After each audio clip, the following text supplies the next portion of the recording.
ચાલો આજે એક એવી ઘટના પર નજર કરીએ જે આપણને આપણા પોતાના શાળાના દિવસોની યાદ અપાવી દેશે. ચોક્કસ. આપણે આજે આ ઊંડાણપૂર્વકના વિશ્લેષણમાં શ્રી હાપા પ્રાથમિક શાળામાં પીએમ શ્રી ગુજરાત અંતર્ગત યોજાયેલા ગણિત વિજ્ઞાન પ્રદર્શન 2026ની વાત કરવાના છીએ. હમ, અહીં પ્રાથમિક શાળાના નાના બાળકોએ જે પ્રકારે વિજ્ઞાનને રજૂ કર્યું છે ને તે ખરેખર આપણી શિક્ષણ પદ્ધતિ વિશે ઘણું વિચારતા કરી દે તેવું છે. બરાબર છે. સામાન્ય રીતે આપણે જ્યારે પ્રાથમિક શાળાના વિજ્ઞાન પ્રદર્શન વિશે વિચારીએ ત્યારે અ, થર્મોકોલના ચાર્ટ કે ગોખેલા જવાબો યાદ આવે. હા, બિલકુલ. એ જ થર્મોકોલવાળા મોડેલ. પણ અહીં આખી વાત અલગ છે. આ અહેવાલ દર્શાવે છે કે બાળકો પુસ્તકમાં લખેલા નિયમોને માત્ર વાંચવાને બદલે એટલે કે ગોખવાને બદલે તેને પોતાના હાથે બનાવીને સમજી રહ્યા છે. જ્યારે બાળક કોઈ વસ્તુ જાતે બનાવે છે ત્યારે તેમાં ભૂલો કરે છે. અલે તેને જાતે સુધારે પણ છે. હા, અને આ જ પ્રક્રિયા તેના મગજના વિકાસમાં બહુ મોટો ભાગ ભજવે છે.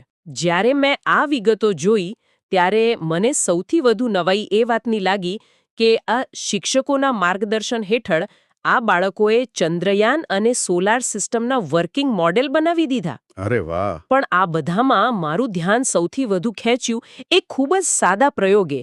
પેલો પ્રયોગ કે હવાને વજન હોય છે. વિચારો, એક નાનું બાળક આ અમૂર્ત ખ્યાલને કેવી રીતે સાબિત કરી શકે?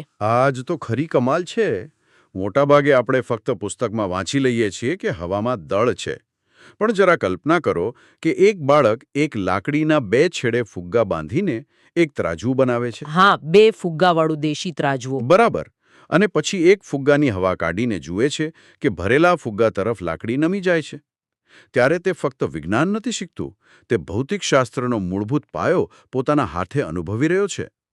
આ પ્રકારનું લર્નિંગ મગજમાં કાયમ માટે છપાઈ જાય. એટલે કે ગોખણપટ્ટીમાંથી સીધી પ્રેક્ટિકલ એપ્લિકેશન.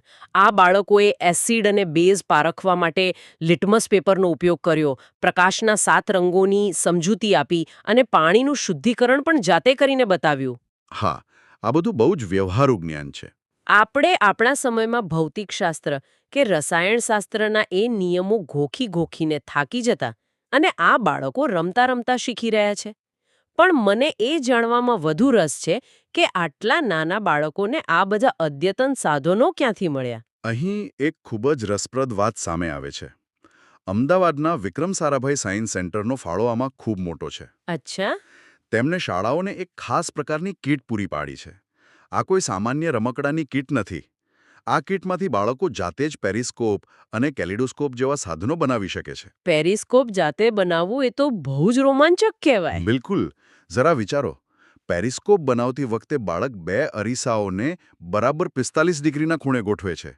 જ્યારે તેમાંથી જોઈને તેને દિવાલની પેલે પારનું દૃશ્ય દેખાય છે ત્યારે તેને પ્રકાશનું પરાવર્તન એટલે કે રિફ્લેક્શનનો સિદ્ધાંત ગોખવો નથી પડતો. તે પોતાની આંખે તે જાદુ જોવે છે.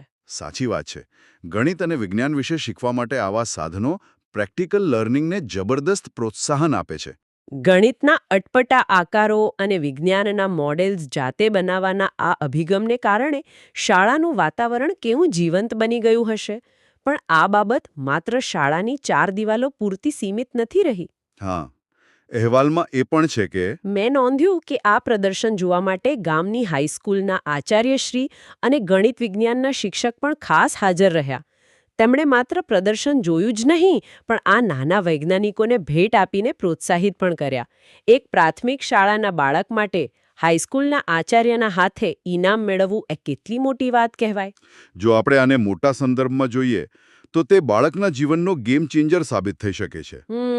જ્યારે સ્થાનિક સમુદાય અને ઉચ્ચ શૈક્ષણિક આગેવાનો આવીને આ બાળકોની મહેનતને બિરદાવે છે ત્યારે બાળકોને સમજાય છે કે તેમનું આ કામ માત્ર માર્ક્સ લાવવા પૂરતું નથી, તેની સમાજમાં કિંમત છે.